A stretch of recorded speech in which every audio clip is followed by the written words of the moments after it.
بسم اللہ الرحمن الرحیم۔ گمنام ایرو کے معزز ناظرین، السلام علیکم۔ آئیے چلتے ہیں کہانی کی طرف۔ میں اس کی ماہرانہ پر اعتماد اور درست رائے سن کر حیران ہوئے بغیر نہ رہ سکا۔ وہ کافی سلجھا ہوا اور خوشحال دکھائی دیتا تھا، لیکن بہرحال دیہاتی ہی معلوم ہوتا تھا، مگر اس کا مجھے چیک کر کے رائے دینے کا انداز کسی ماہر سرجن یا ڈاکٹر ہی جیسا تھا، بلکہ ماہر ڈاکٹر اور سرجن بھی عموماً یقین سے کوئی رائے نہیں دیتے۔ ابتدائی معائنے کے بعد تو ان کی ہر بات شاید سے ہی شروع ہوتی ہے، یا پھر وہ باری برکم طبی اصطلاحوں سے مریض کو معروف کرنے کی کوشش کرتے ہیں، لیکن اس نے تو بالکل سیدھی سچی اور دو ٹوک بات کر دی تھی۔ مجھے یاد آیا تھوڑا عرصہ پہلے ہی زندگی کے اسی ہنگامہ خیز سفر میں بلال شیدی نامی ایک کردار مجھ سے ٹکرایا تھا، جسے میں دیر تک محض ایک ان پڑھ خونخوار قبائلی سمجھتا رہا تھا۔ بعد میں پتہ چلا تھا کہ قبائلی تو وہ بے شک تھا، لیکن کبھی میڈیکل سٹوڈنٹ بھی رہا تھا۔ اب اس اجنبی کی بات سن کر مجھے شبہ سا ہوا کہ کہیں یہ بھی ویسا ہی معاملہ تو نہیں تھا، کہیں اس شخص کا بھی میڈیکل لائن سے کوئی تعلق تو نہیں تھا۔ تم ڈاکٹر ہو؟ میں نے درخت سے ٹیک لگاتے ہوئے پوچھا۔ وہ احتجاجیہ سے انداز میں ہنسا۔ کیا اتنی سی بات بتانے کے لیے ڈاکٹر ہونا ضروری ہے؟ بعض اوقات تو خود ڈاکٹر بھی اتنی سی بات نہیں بتا سکتے، میں نے ٹھنڈی سانس لے کر کہا۔ ڈاکٹروں نے وہ سبق نہیں سیکھے ہوتے نا جو دریاؤں، پہاڑوں اور جنگلوں کے درمیان ایک آزاد پنچھی کی طرح رہنے والے انسان سیکھتے ہیں۔ وہ چاروں طرف نظر دوڑاتے ہوئے گہری سانس لے کر بولا، حادثے اور طرح طرح کی تکلیفیں انسان کو ذرا اور طرح کا ڈاکٹر بنا دیتی ہیں۔ اس کی آنکھیں ایکس رے کا کام دیتی ہیں، اور کسی کے درد سے کراہنے کی آواز اس کے لیے ٹیسٹ رپورٹ بن جاتی ہے۔ اس کی باتوں نے مجھے چونکا دیا۔ تکلیف کا احساس کچھ کم ہو گیا۔ اس نے ایک بار پھر چاروں طرف دیکھا۔ اس کی موٹی موٹی آنکھوں میں ہلکی سی سرخی اور اضطراب تھا۔ اس کے سامنے مگر پرکشش چہرے پر بھی ہلکا سا کھنچاؤ تھا۔ وہ جیسے کسی خیال سے چونکتے ہوئے بولا، آؤ میرا سہارا لے کر گھوڑے پر بیٹھ جاؤ۔ میرا گھر یہاں سے کافی دور ہے اور میں گھر پہنچ کر ہی تمہاری کوئی مدد کر سکتا ہوں۔ تم نے یہ تو پوچھا ہی نہیں کہ میں کون ہوں، کہاں سے آیا، کس طرح اس حال کو پہنچا ہوں۔ میں نے کہا۔ اسے یقیناً یہ اندازہ بھی ہو گیا تھا کہ میں اس کی زبان بولنے والا نہیں تھا، لیکن اس نے اس پرآشوب دور میں بھی اس بات کو کوئی اہمیت نہیں دی تھی۔ میں اس کے لیے قطعی اجنبی تھا، لیکن وہ صرف میری تکلیف دیکھ کر کچھ پوچھے بغیر مجھے اپنے گھر لے جانے پر تیار ہو گیا تھا۔ پوچھ لیں گے، سب کچھ پوچھ لیں گے، وہ بے پرواہی سے بولا۔ پوچھ گچھ بھی اپنے وقت پر ہی اچھی لگتی ہے، یہ کچھ پوچھنے پاچھنے کا وقت نہیں ہے۔ میں نے بس یہ اطمینان کر لیا ہے کہ تم میرے دشمن نہیں ہو۔ میں صرف دشمنوں کا دشمن ہوں، لیکن دشمن بھی اگر مجھے اس حالت میں ملتا جس میں تم پڑے تھے تو شاید میں اسے انگلی نہ لگاتا، اور کوئی بعید نہیں تھا کہ میں اپنے دل کو اس کی مدد پر بھی آمادہ کر لیتا۔ اس نے سہارا دے کر مجھے اٹھایا۔ میرے لیے اندازہ کرنا مشکل نہیں تھا کہ وہ ایک مضبوط اور سخت جان شخص تھا۔ میں صرف ایک پاؤں پر وزن ڈالتے ہوئے اٹھا اور دوسرا پاؤں زمین پر ٹکائے بغیر اس کی گردن میں بازو ڈال کر سیدھا کھڑا ہوا۔ وہ گھوڑے کو قریب لے آیا تھا۔ میں نے بایاں پاؤں رکاب میں ٹکایا اور اس نے مجھے تقریباً اٹھا کر گھوڑے پر سوار کرایا۔ ہلنے جلنے سے میرے ٹخنے میں پھر تکلیف شروع ہو گئی تھی۔ جسم بخار سے بھی تپ رہا تھا۔ میرا دل چاہا کہ گھوڑے پر اوندھا لیٹ جاؤں۔ میں نے بمشکل خود کو اس سے باز رکھا۔ مجھے بٹھانے کے بعد وہ ایک لمحے کھڑا کچھ سوچتا رہا۔ زین پر ہم دونوں کے بیٹھنے کی گنجائش نہیں تھی۔ وہ میرے پیچھے زین سے نیچے ہی بیٹھ گیا۔ وہ ماہر گھڑ سوار معلوم ہوتا تھا۔ زین کے بغیر بھی سفر کرنا شاید اس کے لیے کوئی نئی بات نہیں تھی۔ یہ گھوڑا شاندار بھی ہے اور جاندار بھی۔ وہ خود ہی اپنے گھوڑے کی تعریف کرنے لگا۔ بہرحال اس کی تعریف مبالغے یا خوش فہمی پر مبنی نہیں تھی۔ وہ بات جاری رکھتے ہوئے بولا، لیکن ہم دونوں تگڑے جوان ہیں، ہمارا ایک ساتھ اس گھوڑے پر چڑھ بیٹھنا زیادتی ہی ہے۔ خیر، میں اسے تیز دوڑانے کی کوشش نہیں کروں گا۔ تیز دوڑنے سے ویسے بھی تمہیں تکلیف ہوگی۔ آہستہ آہستہ چلتے ہیں، ذرا دیر سے گھر پہنچیں گے۔ کوئی بات نہیں، گھر پہنچ تو جائیں گے، بہت بڑی بات ہے۔ میں نے نکاہت سے کہا اور ایک بار پھر مسکرانے کی کوشش کی۔ معلوم نہیں میں اپنی اس کوشش میں کامیاب ہو سکا یا نہیں۔ گھوڑا دلکی چلنے لگا۔ ان معمولی جھٹکوں سے بھی میری ٹانگ میں تکلیف بڑھنے لگی، لیکن میں دانت بینچے اسے برداشت کرتا رہا۔ یہی کیا کم تھا کہ کوئی میری مدد کے لیے آن تو پہنچا تھا۔ اس احساس سے ہی جسم میں کچھ جان سی آ گئی تھی اور دم توڑتی ہوئی قوت برداشت کو سنبھالا مل گیا تھا، ورنہ میں نے تو خواب سے عالم میں گدھوں کو اپنا جسم بھی نوچتے دیکھ لیا تھا۔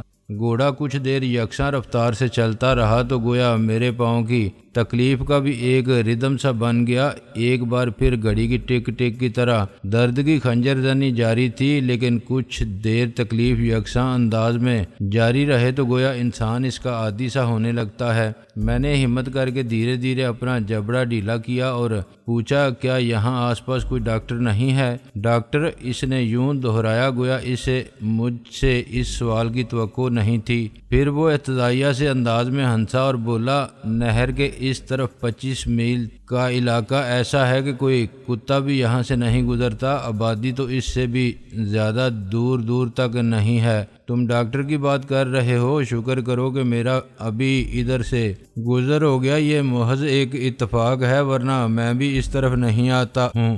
مجھے یاد آیا کہ میں نے مایوسی کے عالم میں آنکھیں بند کرتے وقت جب امید کی کوئی کرن تلاش کرنے کی کوشش کی تھی تو میرے ذہن میں صرف رب کا تصور تھا، اور امیدوں کو حقیقت میں بدلنے کی قدرت رب کریم سے زیادہ کون رکھتا ہے؟ یہ شخص اگر کہیں اور بھی جا رہا تھا تو یقیناً اللہ نے اس کا رخ اس طرف موڑ دیا ہوگا۔ ایک لمحے کی خاموشی کے بعد وہ گویا مجھے تسلی دیتے ہوئے بولا، لیکن تمہیں پریشان ہونے کی ضرورت نہیں، تمہارا مسئلہ زیادہ سنگین نہیں، تمہارے لیے تو میں ہی بطور ڈاکٹر کافی ثابت ہوں گا، لیکن ابھی تمہیں اس کا اندازہ نہیں ہو سکتا، تمہیں میرے گھر پہنچ کر ہی پتہ چلے گا۔ کچھ اندازہ تو ہو چکا ہے، میں نے کہا، مجھے اس کی تشخیص یاد آ گئی تھی۔ چند لمحے کی خاموشی کے بعد میں نے کہا، تم نے تو فی الحال میرے بارے میں کچھ پوچھنا ضروری نہیں سمجھا، لیکن مجھے تو اپنے بارے میں کچھ بتا دو، تم کون ہو، تمہارا نام کیا ہے؟ وہ خاموش رہا۔ میں نے مڑ کر اس کی طرف دیکھنے کی کوشش کی۔ اس کے چہرے پر کھنچاؤ کچھ بڑھ گیا تھا، وہ کسی گہری سوچ میں تھا اور کہیں دور دیکھ رہا تھا۔ لگامیں میرے ہاتھ میں تھیں، وہ دونوں ہاتھوں سے زین کا پچھلا حصہ پکڑے بیٹھا تھا۔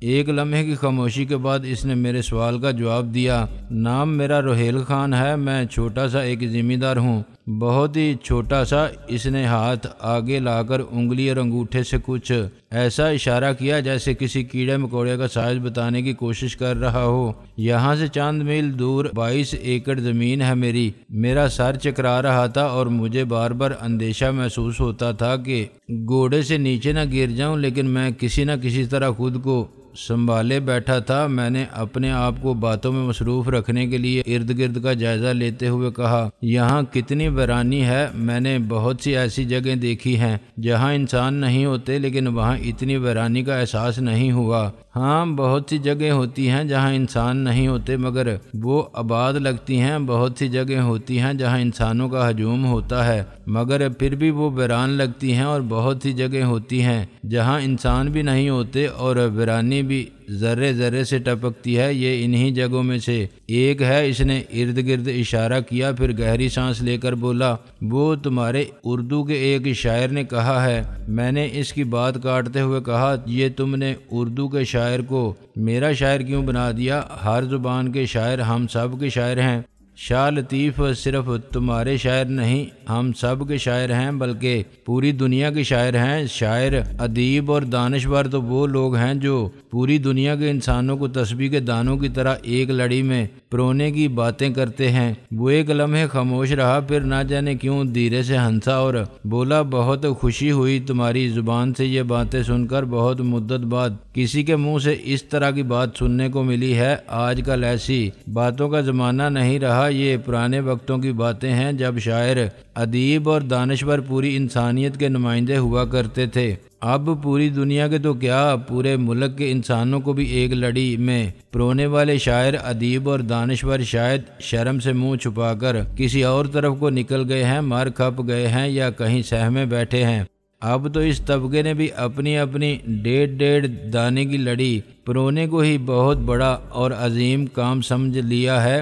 مذہب کے ٹھیکیدار بھی پہلے تو صرف مذہبی عقائد کی بنیاد پر ہی 1.5 اینٹ کی مسجد الگ بنائے بیٹھے تھے، اب انہوں نے زبان کی بنیاد پر بھی انسانوں کو تقسیم کرنے کی خدمت اپنے ذمہ لے لی ہے۔ میں نے مڑ کر اس کی طرف دیکھا، اس کی آنکھیں سلگ رہی تھیں۔ میں نے دھیرے سے کہا، تم کافی پڑھے لکھے لگتے ہو۔ وہ گویا چونک کر کسی دنیا سے واپس آتے ہوئے بولا، اس بات کو جانے دو، کچھ انسان ان پڑھ ہوتے ہوئے بھی بڑی بات کر سکتے ہیں اور کچھ عالم فاضل اور دانشور ہوتے ہوئے بھی ہمیشہ چھوٹی بات ہی کرتے ہیں۔ پڑھے لکھے ہونا اب اس بات کی ضمانت نہیں رہا کہ انسان کا ذہن بھی وسیع ہوگا۔ وہ زمانہ گیا جب تعلیم ہوتی تھی اور انسان کے ذہن کو وسعت دیتی تھی، اب تو تعلیم حاصل کرنے کے طریقے بھی بدل گئے ہیں اور مصرف بھی۔ یہ بڑی لمبی بحث ہے، اسے جانے دو۔ ہر بحث بڑی لمبی ہوتی ہے، میں نے مسکراتے ہوئے کہا، اس لیے میں کوشش کرتا ہوں کہ بحث میں نہ الجھوں، لیکن نہ چاہتے ہوئے بھی انسان کبھی نہ کبھی بحث میں الجھ ہی جاتا ہے۔ بحث بڑی چیز نہیں ہے، انسانی زندگی کا ایک حصہ ہے، اس سے کم علم لوگوں کے علم میں اضافہ ہوتا ہے، ذہن کے بند دریچے کھلتے ہیں، بشرطے کہ انسان دوسرے کی بات سننے سمجھنے اور اس پر غور کرنے کی خواہش رکھتا ہو، لیکن اب کوئی ایسی خواہش رکھتا ہی نہیں۔ بحث اور مکالمہ اب ختم ہو چکا ہے، کیونکہ یہ دور جہالت ہے۔ انسان کو خوش فہمی ہے کہ اس نے بڑی ترقی کر لی ہے، لیکن در حقیقت وہ پیچھے جا رہا ہے۔ لوگوں کے ہاتھ میں وہ چیز آ گئی ہے جسے وہ سب سے بڑی دلیل سمجھتے ہیں۔ وہ کیا؟ میں نے ایک بار پھر گردن ترچھی کرتے ہوئے پوچھا۔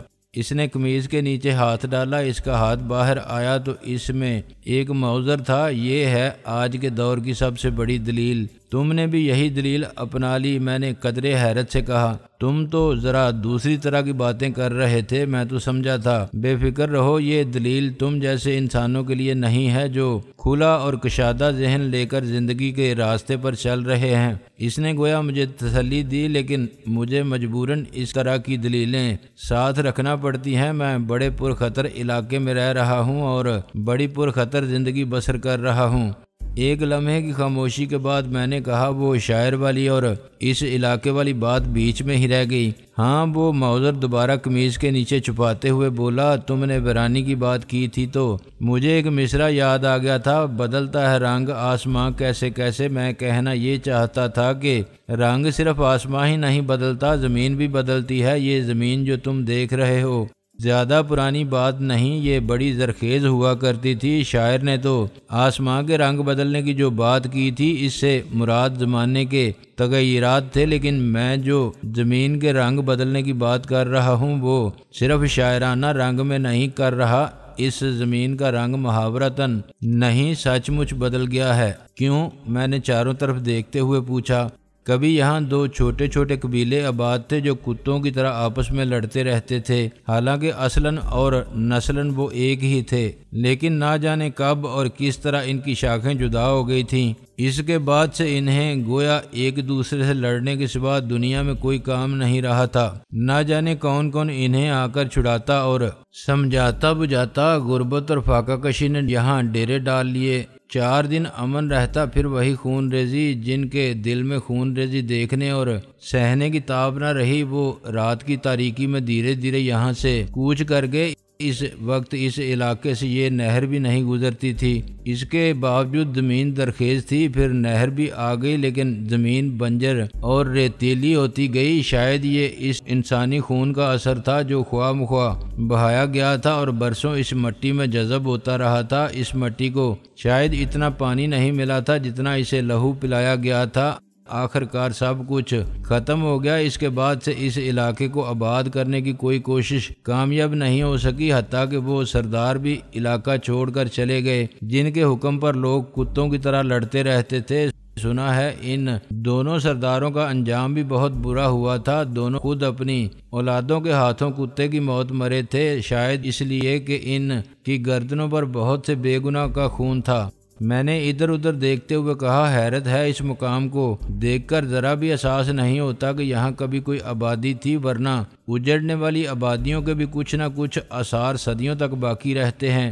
یہی تو غور کرنے والی بات ہے۔ یہ تو پھر بھی ایک پرانی کچی اور قبائلی آبادی تھی۔ مجھے یقین ہے جہاں ظلم زیادتی اور بے گناہوں کا خون بہنے کا سلسلہ حد سے بڑھ جائے گا، وہاں خواہ کنکریٹ اور فولاد کی فلک بوس عمارتیں بھی ہوں، شاید دیکھتے ہی دیکھتے وہ اس طرح اجڑ جائیں، صفحہ ہستی سے مٹ جائیں کہ آثار قدیمہ کے ماہرین کو ان کا نشان بھی نہ ملے۔ قدرت بہت برداشت کرتی ہے، انسان کو بڑی ڈھیل دیتی ہے، لیکن اگر وہ جلال میں آ جائے تو پھر کچھ بھی ہو سکتا ہے۔ ایک لمحے کی خاموشی کے بعد وہ بولا، دنیا میں جہاں جہاں بھی لوگ کتوں کی طرح لڑتے رہتے ہیں، میرا دل چاہتا ہے ان سب کو لا کر یہ جگہ دکھاؤں۔ یہاں اب وہ جانور بھی دکھائی نہیں دیتے جو عموماً صحراؤں اور ویرانوں میں پائے جاتے ہیں، پرندے بھی اکا دکا ہی نظر آتے ہیں، وہ بھی شاید بھٹکتے ہوئے آ جاتے ہیں تمہاری طرح۔ میں تکلیف کے باوجود مسکرا دیا، مجھے خوشی تھی کہ مدد کے لیے آدمی بھی میسر آیا تھا تو ذرا ڈانگ کا، اس سے کم از کم بات چیت تو کی جا سکتی تھی، جاہل نہیں تھا۔ چند لمحوں کی خاموشی کے بعد میں نے پوچھا، ہمیں کتنی دور جانا ہے؟ بس 2 میل، اور اس نے یوں وثوق سے جواب دیا گویا فاصلہ اس نے بالکل ٹھیک ناپ رکھا تھا۔ شکر کرو کہ ویرانے کا زیادہ بڑا حصہ تو اس طرف رہ گیا تھا، اس نے پیچھے کی طرف اشارہ کیا۔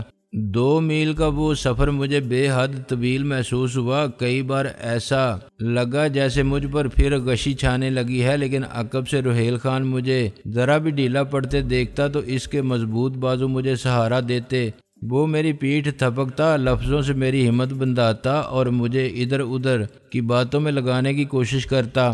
زمین کا ریتیلا پن اب ختم ہو چکا تھا اور اب وہ ویسی ہی دکھائی دینے لگی تھی جیسی عموماً زرعی زمین ہوتی ہے، لیکن کھیت وہاں اب بھی دکھائی نہیں دے رہے تھے، البتہ ایک بہت بڑے رقبے پر گھاس اگی ہوئی دکھائی دے رہی تھی۔ اسی گھاس کے درمیان سے ایک نہایت تنگ سی پگڈنڈی پر سفر کرتے ہوئے آخر ہم گویا اچانک ہی ایک مکان کے سامنے جا پہنچے۔ مکان چھوٹا مگر تقریباً پختہ ہی تھا، پکی اینٹوں اور لکڑیوں کی بلیوں وغیرہ سے بنا ہوا تھا۔ گاؤں دیہات میں ایسے مکانوں کو پختہ ہی کہا جاتا ہے۔ 3 طرف سے وہ مکان درختوں میں گرا ہوا تھا اور سامنے ایک بہت بڑی جگہ گویا صحن کے طور پر چھوڑ دی گئی تھی، جس کے ارد گرد باڑ لگی ہوئی تھی۔ لکڑی کی بلیوں سے بنی ہوئی اس باڑ میں چھوٹا سا ایک چوبی گیٹ بھی تھا جسے تالا لگا ہوا تھا۔ مکان کے سامنے ہی کچھ فاصلہ چھوڑ کر کھیت پھیلے ہوئے تھے جن میں گنے کی فصل سر اٹھائے دکھائی دے رہی تھی۔ ان کھیتوں کا سلسلہ زیادہ طویل نہیں تھا۔ رحیل خان کی 22 ایکڑ زمین یہی تھی اور بارانی معلوم ہوتی تھی۔ مکان کی باڑ کے اندر چند مویشیوں کے سوا اور کسی کی موجودگی کے آثار نظر نہیں آ رہے تھے۔